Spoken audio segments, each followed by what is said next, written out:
Y'all bushing. Alright, look.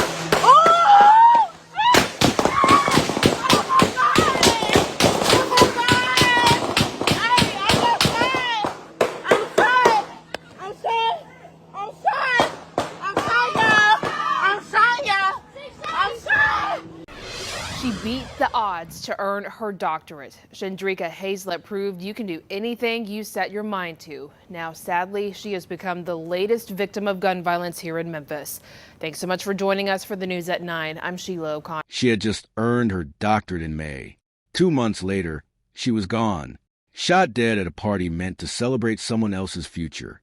If you're new here, welcome to Shadow Crime. And if you're already part of this community, you already know what we do.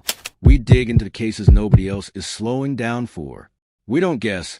We don't sensationalize. We bring you what's confirmed, and we tell you clearly when something isn't. So before we go further, do me a favor. Hit subscribe, tap that bell icon, because this case is moving fast, and I don't want you to miss the update when it drops.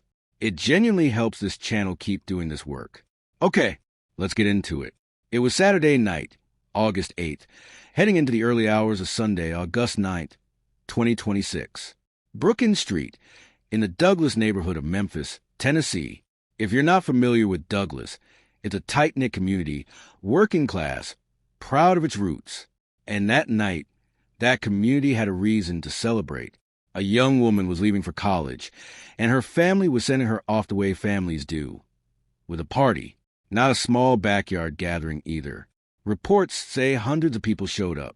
It was unpermitted, unofficial, just neighbors and family and friends coming together the way people do when someone they love is about to take a big step forward. Among the crowd was a woman named Dr. Shandrika Hayslett. She was 34 years old, and she wasn't just there to have a good time. She was there because she understood what that moment meant. She had walked that road herself. Just 2 months earlier, in May, she had earned her doctorate. Think about what that actually takes. Years of work, sacrifice, probably nights where she wanted to quit and didn't. People close to her say she grew up facing real challenges, and she pushed through anyway. She became somebody the Douglas community pointed to and said, "That's what's possible." A close friend of hers, Dr. Tellisa Franklin, said something that's been sitting with a lot of people since this happened. She called her another beautiful, educated black woman who is no longer here to inspire other young black girls. And she explained why Shandrika was even at that party in the first place. She said, "That's what all of us do when we're blessed to make it. We go back. We go back to let the younger ones know. If I can do it, you can too." So that's who was standing in that crowd on Brookins Street that night. Somebody who came back home to lift somebody else up. And then, without warning, that celebration turned into something none of them saw coming. I'm recording this time, baby. Oh, y'all bushing. Ooh, y'all bushing. Oh, God.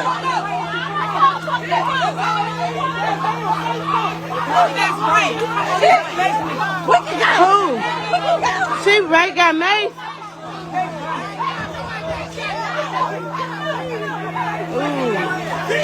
Damn! Oh! They fine, y'all. They fine, y'all. Oh! Oh!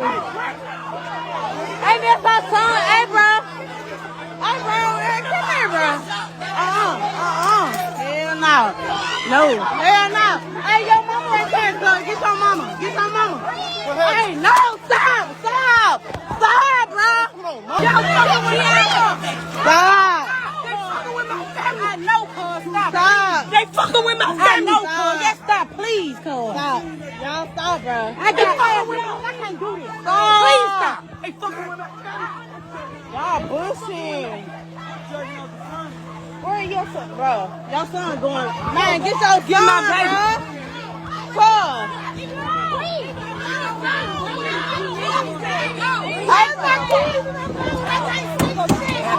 Hey.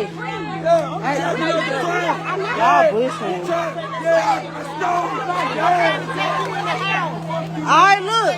Oh!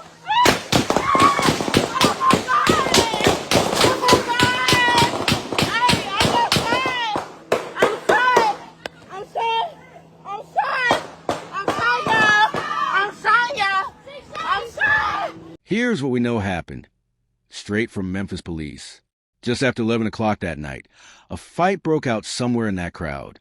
Now, at a party with hundreds of people, a fight isn't unusual. Sadly, it happens. Tempers flare. Somebody says the wrong thing. Alcohol's involved.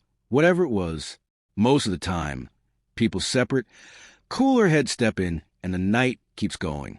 But that's not what happened here. Because moments after that fight broke out, multiple people opened fire into the crowd. Think about that for a second. Not one shooter. Multiple. Into a crowd of people who came there to celebrate, not to fight, not to run for their lives. Police say the call came in at 11:19 p.m. When officers arrived on Brookins Street, they found chaos. 3 victims right there at the scene. Dr. Hayslett was rushed to the hospital, but she didn't survive. And she wasn't the only one hurt that night. A woman and a man were taken to the hospital in critical condition. 2 more people, a man and a woman, showed up at the hospital by private vehicle, thankfully in non-critical condition this time. 5 people shot in total. 1 life lost. And here's something that really shows you how reckless this was. Police said several homes and vehicles nearby were also struck by gunfire. This wasn't contained to whoever was fighting. Bullets went through walls. Bullets hit cars. People who weren't even part of whatever sparked that fight were in danger just standing near their own homes. One neighbor, who didn't want to be identified, described it simply. She said the gunfire came from one direction and it went straight through a nearby house. Imagine being inside your own home that night and hearing that. And here's the part that I think really sits heavy with this case. Another neighbor said something that just captures the whole tragedy of it. She said, something that would turn into a celebration for somebody to go to college turned into something tragic. From what I'm hearing, one of the people who died just graduated, getting their doctorate. That's the whiplash of the story. A community came together to celebrate a future. And within minutes, they were pulling out phones to call 911, trying to find cover, trying to help each other while bullets were still in the air.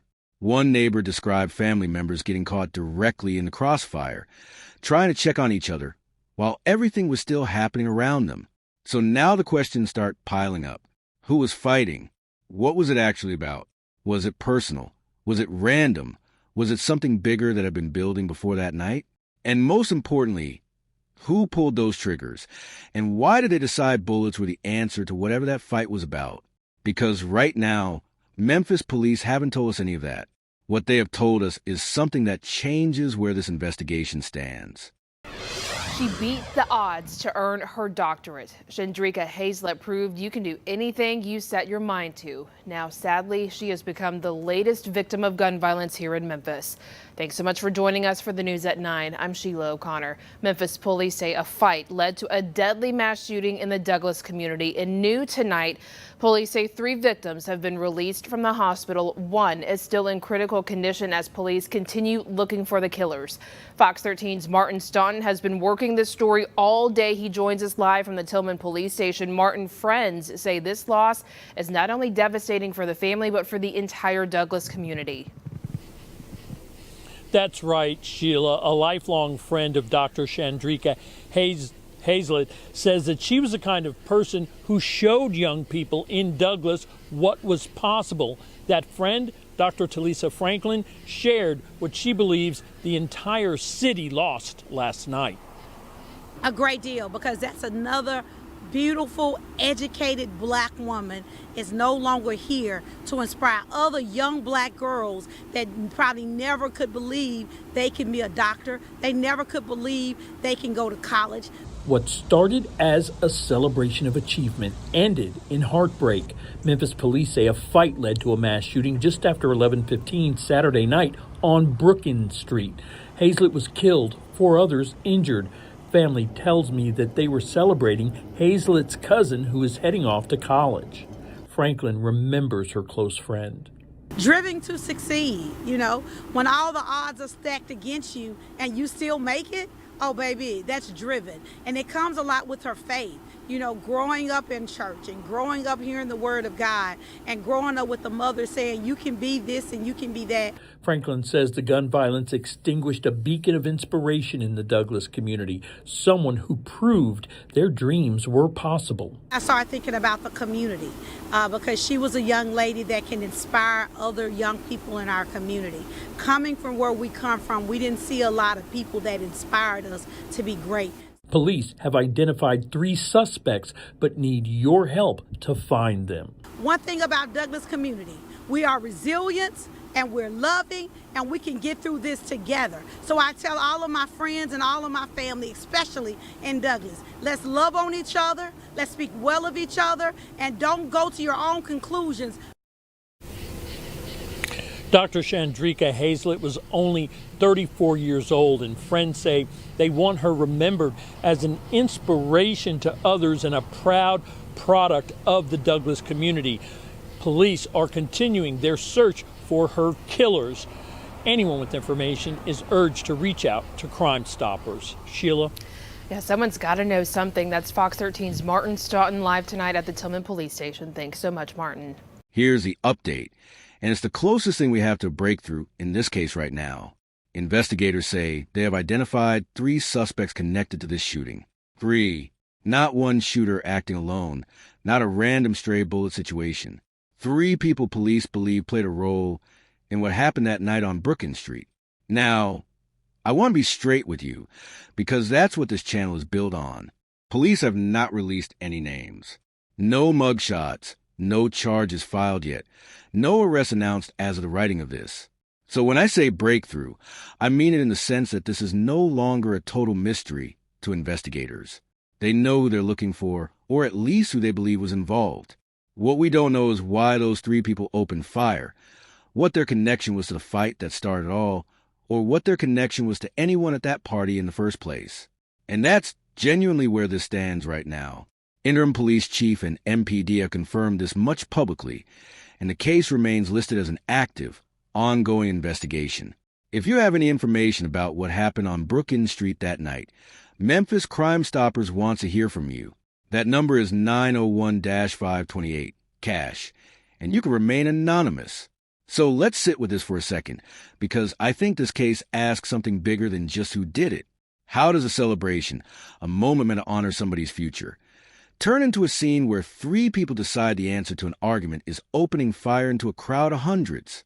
What does it say about how quickly conflict escalates in spaces where there's no real structure, no real accountability, just raw emotion and, apparently, guns close by? And when bullets tear through people's actual homes, through walls, through cars, whose safety were those shooters even considering in that moment? Because it clearly wasn't the people around them. And then there's Dr. Shandrika Hayslett herself, a woman who did everything right, who fought through hardship, earned her doctorate, and came home not to show off, but to remind the people she grew up with that it's possible. What does it mean when someone modeling exactly what a community needs to see gets taken from it in a moment of senseless violence she had nothing to do with starting? Those are the questions I don't have answers to yet, and honestly, neither does Memphis Police. Not fully. We're going to keep following this one, because it deserves to be followed through. If Memphis Police release names, charges, or any update on motive, we will be back here with the full breakdown for you. If this story moved you the way it moved me, do me a favor. Hit subscribe, tap that bell so you don't miss the next update, and drop a comment telling me what you think really happened at that party. Until next time, this has been Shadow Crime. Stay safe out there.